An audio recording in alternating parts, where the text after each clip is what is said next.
చాలా మందిని pull off చేశారు, లైక్ ప్రభాస్ కానీ శరత్ కుమార్ గారు కానీ వీళ్ళందరూ చాలా మందిని పుల్ ఆఫ్ చేశారు. అంటే ఇంతమందిలో వై నాట్ రజనీకాంత్? నాన్నగారి మీద ఉన్న అభిమానంతో ఆయన యాక్ట్ చేసి ఉండేవారేమో కదా.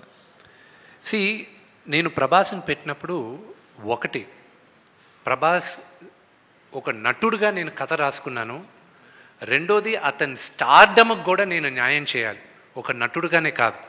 ఎందుకంటే ఆయన స్టార్డమ్కి కానీ నేను కానీ కరెక్ట్గా కానీ చూపించకపోతే, అది సాటిస్ఫై చేయకపోతే కోట్లాది మంది ఫ్యాన్స్ ఇబ్బంది పడతారు. వాళ్ళు ఇబ్బంది పడారంటే సినిమాకి ఇబ్బంది అవుతుంది.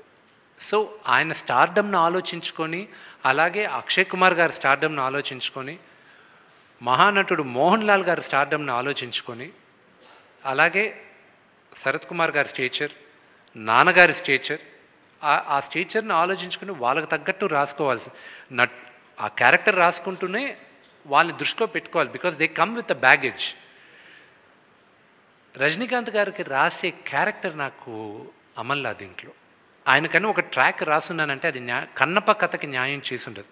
ఇప్పుడు వచ్చేటప్పుడు కూడా ఆయనతో మాట్లాడుతూనే వచ్చాను నేను ఈరోజు పేరున ఇండస్ట్రీలో నాకు ఇన్ని సంవత్సరాలు ఫోన్ చేయని వాళ్ళందరూ మెసేజ్లు, ఫోన్ కాల్స్ చేసి ధైర్యంగా ఉండు, బ్రహ్మాండంగా ఉంటుంది సినిమా అని వాళ్ళు ధైర్యం చెప్తున్నారు.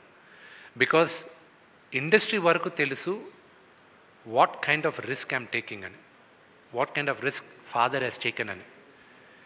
అండ్ వెంకటేష్ గారి దగ్గర నుంచి, అల్లు అరవింద్ గారి దగ్గర నుంచి పేరున నా మిత్రులు, నా బ్యాచ్లో ఉన్న వాళ్ళందరూ కూడా they have texted me, they have called me, వాళ్ళందరూ they have encouraged me. I'm just hoping and praying వీళ్ళందరూ గుడ్ విషెస్ రేపు పలుస్తుందని. విష్ణు గారు, పవన్ కళ్యాణ్ గారు సనాతన ధర్మం మీద చాలా పెద్ద స్టాండ్ తీసుకుని ఉన్నారు.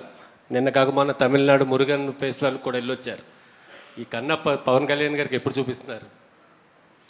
ఈ సినిమా రిలీజ్ అయిన వెంటనే ఆయన టైం తీసుకొని ఆయన అడిగి ఆయన ఎప్పుడు చూపిస్తారు, నేనే పర్సనల్గా చూపిస్తాను. శివబాలాజీ గారు పక్కనే ఉన్నారు కదా, అత్యంత సన్నిహితులు. అయితే ఆయన్ని రాయబారానికి పంపిస్తారు.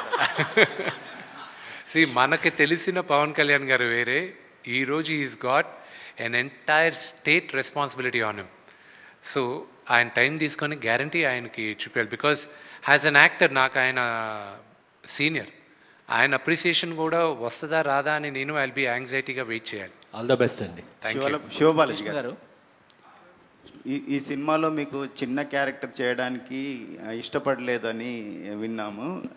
ఆ పాత్రను మీరు ఎలా ఉండబోతుంది, విష్ణు గారు ఎలా సాటిస్ఫై చేశారు మిమ్మల్ని? అవునండి, ఇంటికి భోజనం పిలిచారు, దాంట్లో ఏమో కలిపారు, పడుకున్నాను, లేచి చూస్తే నేను న్యూజిలాండ్లో ఉన్నా. ఇష్టం లేకుండా ఎలా చేస్తామండి, చాలా ఇష్టపడే చేశాను, నేను ఎంజాయ్ చేసి చేశాను. నేను దానికి నేను ఆన్సర్ చేస్తాను. కాస్టింగ్ అంతా అయిపోయింది. One of my closest friend is Shiva. Cinema casting అంతా అయిపోయింది. నాన్నగారు పిలిచారు, ఏరా ఆఫీస్లో భోజనం చేస్తున్నాం, శివ వచ్చున్నాడు. మా అసోసియేషన్ పనిపరంగా ఏదో వచ్చున్నాడు. జనరల్గా నాకు ఆ రెస్పాన్సిబిలిటీ ఉంది కాబట్టి we have to keep working on that. Shiva వచ్చి ఏరా అందరికీ క్యారెక్టర్ వచ్చాను, నీ పక్కనున్న నీ ఫ్రెండ్కి ఇవ్వలేదు క్యారెక్టర్ అని. నాన్న, సినిమాలో ఆనాలి క్యారెక్టరు ఒక్క క్యారెక్టర్ ఉంది, మీ కొడుకు క్యారెక్టరు, కానీ అది ఓన్లీ ఒక 4 days 5 days character.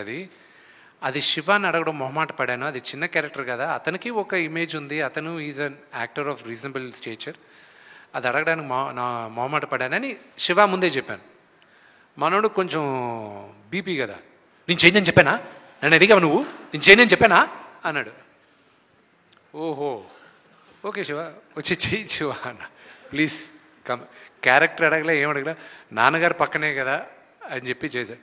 Shiva character elevation only in the last క్లైమాక్స్లోనే తెలుస్తుంది అవన్నీ. ప్రతి నటుడికి 1 close-up ఇస్ ఇనఫ్ అండి టు ఫీల్ సాటిస్ఫైడ్. అది ప్రభుదేవ గారు శివాకి 100% న్యాయం చేశారు. అది క్లైమాక్స్లో మీకు తెలుస్తుంది. విష్ణు గారు, ఈ ప్రాజెక్ట్ని చాలా అన్ని రకాలుగా హ్యాండిల్ చేశారు. సారీ, యాంథనీ గారు బయలుదేరుతారు, ఆయనకి ఎయిర్పోర్ట్కి వెళ్ళాలి, ఆయన గర్ల్ ఫ్రెండ్ మెడ్రాస్లో వెయిట్ చేస్తున్నారు. సారీ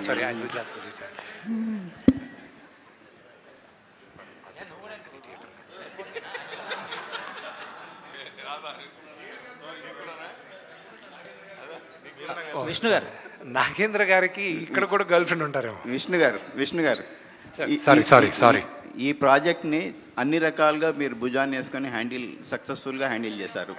మొన్న అక్షయ్ కుమార్ చెప్పినట్టు మీలో ఒక డైరెక్టర్ ఉన్నాడు, త్వరలోనే డైరెక్టర్ అవుతాడు ఈయన అని ఒక మాట చెప్పాడు. మీరు ఎప్పుడు డైరెక్టర్ అవుతున్నారు? నాకు రేపు కన్నప్ప రిజల్ట్ వచ్చిన తర్వాత ఊపిరి పీల్చుకున్న తర్వాత ఆలోచిస్తాను.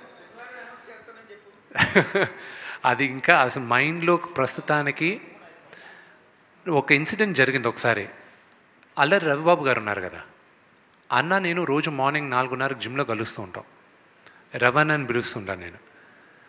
ఒకరోజు పిలిచి ఒక 8 నెలల ముందు, అన్న నేను ఈ సినిమా టైం పడుతుంది, నాకు ఎలాగో రిలీజ్ అవ్వడానికి టైం పడుతుంది, లాస్ట్ అక్టోబర్ టైం పడుతుంది అని 9 ప్రాజెక్టులు రాశాను. అన్న ఇవి ప్రొడ్యూస్ చేయాలి, దీంట్లో నేను యాక్ట్ కానీ చేయాలన్నా, విఎఫ్ఎక్స్ హెవీ మూవీ అన్న, మీరు కొంచెం ఇది డైరెక్ట్ చేస్తే బాగుంటుంది, ఇది సలహా ఇవ్వాలన్నా మిగతా వాటికి. నేను 45 minutes మాట్లాడా ఆ ప్రాజెక్ట్స్ గురించి, వాటి గురించి, వీటి గురించి. అంతా విన్నాడు. నేరుగా వెళ్ళాడు బోర్డు పైన కన్నప్ప అని రాశాడు. ఇక్కడ రాసిన 9 సినిమాలు ఆయన కొట్టేశాడు. ఇది రిలీజ్ అయ్యేంత వరకు వేరేదేది ఆలోచించకు నువ్వు అన్నాడు. అన్న ఆ రోజు ఎందుకు అన్నాడో ఈరోజు నాకు తెలుస్తుంది.